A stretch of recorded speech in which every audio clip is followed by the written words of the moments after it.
does feel athletic. So anyways, that's just a little bit there.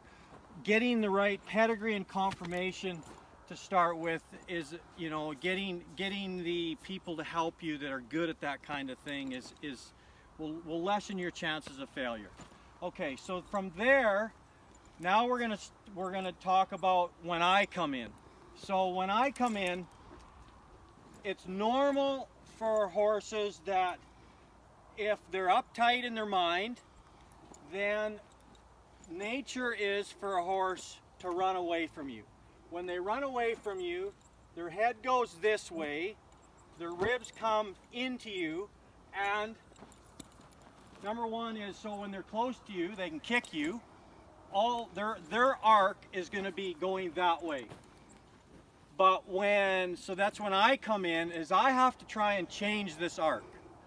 I want this horse, as we work on draw, getting a horse to draw towards us, liking us. When they don't like us, the arc changes the other way. Why does that all matter?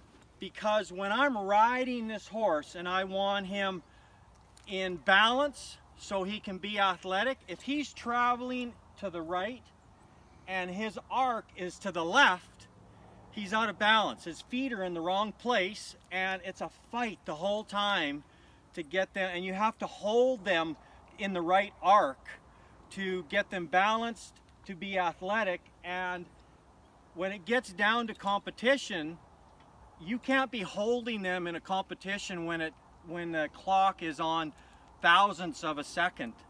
They have to be running freely in balance and know their job. So knowing what the end is, conformation, balance, the right attitude. I guess the attitude comes, the mental comes before, right?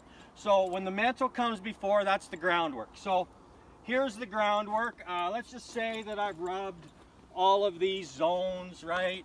Horses, you know, not scared of us. There's a lot more to it like that.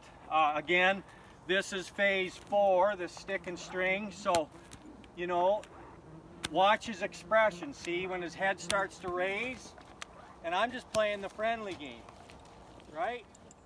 But you can tell right away, because I haven't done this for a while with this horse, because I don't need to, but you see how his head starts to raise? Well, if I'm riding him and that same thing starts to happen, his head starts to raise, then all of a sudden I've got this mind that's a little bit stiff and I've got this body that's stiff, right? So it starts here on the ground, because this is just an extension of my arm, this stick and string, right? To try and keep this mind quiet. Okay, so that's the friendly game. Then we go to steady pressure. Steady pressure. Why do we have steady pressure?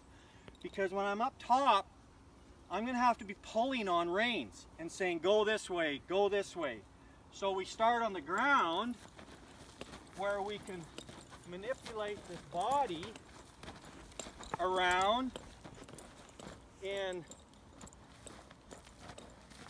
you know, and I haven't done this to this horse probably in 4 months,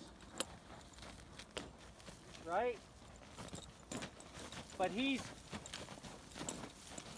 feeling a feel.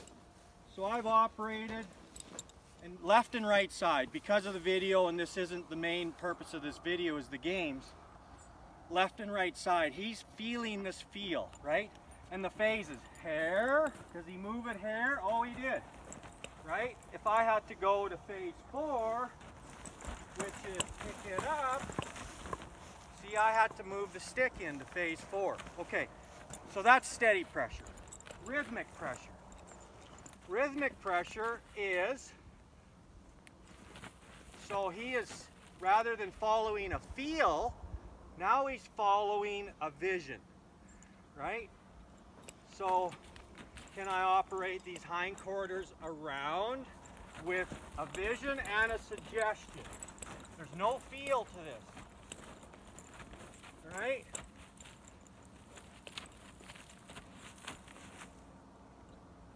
Can I make him go sideways with a feel, a suggestion? I want these hindquarters square. okay? Not great, but again, purpose of the video. So that's rhythmic pressure. And then comes, them are the primary games, and then these are the purpose games. So now that I've got that, so here's the yo-yo game, backwards and forwards.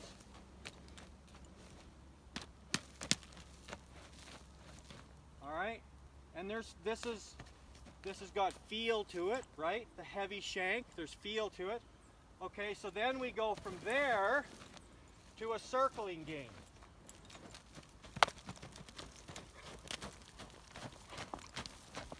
Now watch, he's on his own here. Watch the arc. Is his arc looking towards me, or is it looking towards home? So these are before I climb on the back. See how his arc's looking towards me? Then his feet are in balance, and he can make the circle.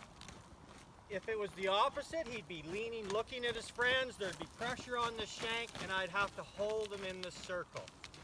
Game number 5. Right? And then can I get him to come back to me? The draw. The draw. See? And the rhythmic pressure game to step back is a driving game.